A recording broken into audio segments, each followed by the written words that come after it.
Film industry में कई star है जिनकी जिंदगी से जुड़े कई किस्से हैं जो कभी कभी उनके फैंस को हैरान भी कर देते हैं। आज हम आपको 70 के दशक की एक ऐसी बेहतरीन और टॉप की एक्ट्रेस के बारे में बताने जा रहे हैं जिन्होंने अपने फिल्म करियर के दौरान न जाने कितनी फिल्में दी है और कई बड़े स्टार के साथ काम भी किया है। लेकिन फिर अचानक ही इस एक्ट्रेस ने करियर के पीक पर फिल्म इंडस्ट्री को छोड़ दिया। इतना ही नहीं, इस एक्ट्रेस को प्यार भी हुआ तो एक शादीशुदा मुख्यमंत्री से हुआ। क्या आप जानते हैं इस एक्ट्रेस को? आज हम आपको एक ऐसी एक्ट्रेस के बारे में बताने जा रहे हैं जिनका नाम आज भी देश की सबसे अमीर एक्ट्रेस की लिस्ट में शामिल है, जिन्होंने अपनी करियर में कई हिट फिल्मों में काम करने के साथ साथ काफी शोहरत और दौलत भी कमाई है। इतना ही नहीं, इस एक्ट्रेस की नेटवर्क की तुलना आज के करोड़ों चार्ज करने वाली एक्ट्रेस भी नहीं कर पाई। ये एक ऐसा नाम है जिन्होंने अपने करियर के पीक पर फिल्मों से संन्यास ले लिया था। हाल ही में हुरून इंडिया रिच लिस्ट में जूही चावला को सबसे अमीर एक्ट्रेस बताया गया, जिनकी कुल संपत्ति 4,600 करोड़ रुपए है। लेकिन क्या आप जानते हैं कि लगभग 30 साल पहले इस एक्ट्रेस की जो जूही से भी ज्यादा अमीर थी, उनकी दौलत इतनी थी बड़े बड़े राजघराने भी उनके सामने छोटे लगते थे। ये एक्ट्रेस अपनी संपत्ति के साथ साथ फिल्मों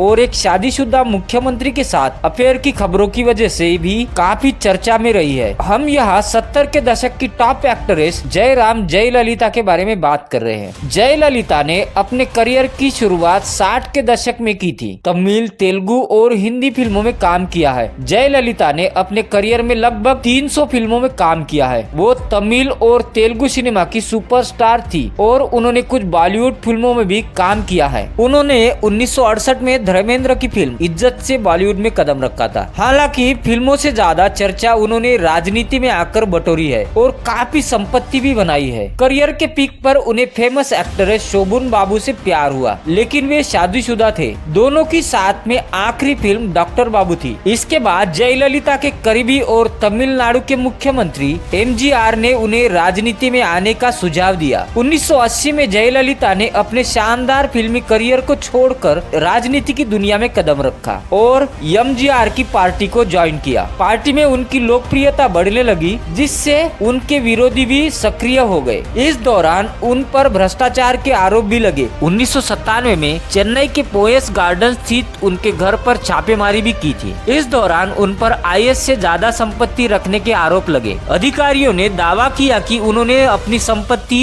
188 करोड़ बताई थी, लेकिन जांच में उनकी कुल संपत्ति लगभग 900 करोड़ रुपए पाई गई। जयललिता अपनी प्रोफेशनल लाइफ के साथ साथ अपनी पर्सनल लाइफ को लेकर भी चर्चा में रही है। शोभन बाबू के अलावा उनका नाम शादीशुदा एमजीआर के साथ भी जोड़ा गया। बताया जाता है कि वो उनसे शादी करना चाहती थी, लेकिन एमजीआर पहले से शादीशुदा थे और वे कभी उन्हें एक पत्नी का दर्जा नहीं दे पाए। जयललिता की शादी को लेकर ये भी कई तरह की अफवाहें सामने आई थी। शादी और प्यार से जुड़ी उनकी ख्वाहिश कभी पूरी नहीं हो पाई। इसके बाद उन्होंने अपने भतीजे सुधाकर को गोद लेकर अपने जीवन में माँ की भूमिका निभाई। हालांकि उन्होंने कभी शादी नहीं की।